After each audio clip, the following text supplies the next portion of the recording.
Dan Ives, Wedbush Securities Managing Director of Equity Research, is back with us, along with Matt McIlwain, Madrona Venture Group Managing Director. Matt, I'll kick it off with you. The results we just got from Alphabet and Microsoft, the read-through, your reaction, the read-through to the broader tech landscape right now and what we could see from other big cap tech names and what it means for the startup landscape, too, which we know is very focused right now on AI.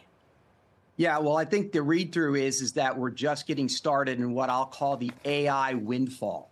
And that AI windfall is going to help all of these big tech companies.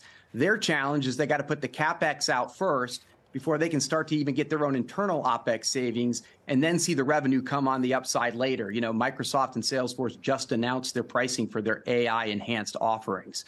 What that means for startups is it's a time of choosing, right? They're trying to choose who to partner with. And whether they're going to partner with Microsoft, who is clearly in the lead right now, which is a turnabout from history in cloud where previously Amazon was in the lead, and Google, who is really hustling. You saw a little bit of signs even in these numbers that just came out that Google Cloud is getting more aggressive. They're investing dollars into startup companies. They're partnering with startup companies. They're just more energized to work with the startup ecosystem than I've candidly ever seen them. Dan, I see you nodding your head. We saw cloud revenue climb 28% for Alphabet. Your thoughts? I mean, I think this is an inflection point in that story. I think when you look at cloud, for many years, no one really took them seriously. And now they have a seat at the big table. And I think you look at Jazzy and Amazon, they're watching these, and he sees what's happened with the crosstown 206 rival Nadella gaining more and more share. You got Alphabet gaining share. And I believe this is a fourth industrial revolution playing out. And you look at AI, this is a gold rush. This is, in my opinion, it's a 1995 moment, unlike anything we've seen since the internet in 1995. And you look at where Google sits, you look where Microsoft sits, they sit at the top of the mountain. Amazon right now, they're back against the wall when it comes to cloud. I guess we'll see in their numbers. But, Matt, I wonder how much of a read-through there really is here at all, especially when I contrast Alphabet's results with Snap's results. I mean, we've had in these major indices the story of the big tech companies and everybody else, and that seems to be playing out in these earnings as well. Do you disagree? I agree with you, John. Again, because this AI windfall is coming, all these big tech companies know how to leverage it.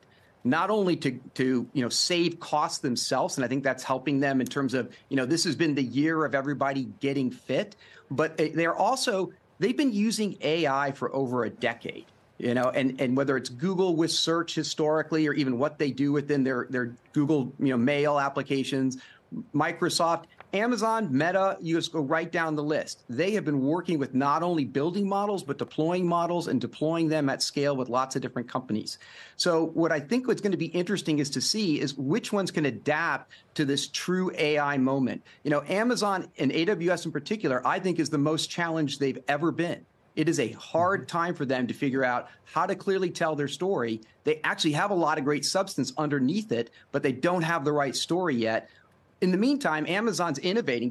You'll see their advertising numbers. I expect they'll be very good again. You see what they're doing in terms of improving the customer experience in terms of the core site. There's I know projects underway, with Alexa as well. So AWS is really the one that's got to figure it out. And their two big challenges is they are historically not great at partnering, and they really don't have an application presence. And we think more of the value is going to move up the stack from the large language model layer to the middleware to the generative applications. And that's where Amazon's got to figure out their strategy.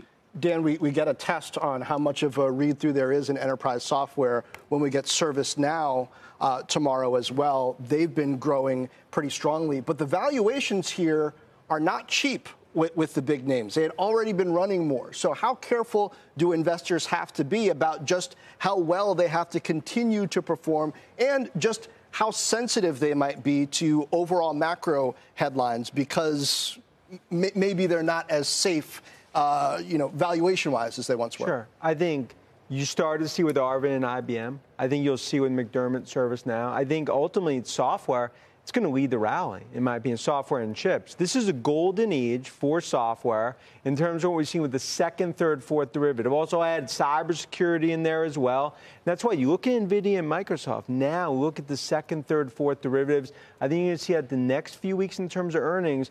And in my opinion, that's why there's a bright green light to own tech. I'm not saying that there's not the losers on the other side of this. Snap's a good example. Dog ate the homework, blame the weather, whatever the excuse. But ultimately, the winners, I believe this is really, in my opinion, the start of a new tech bull market.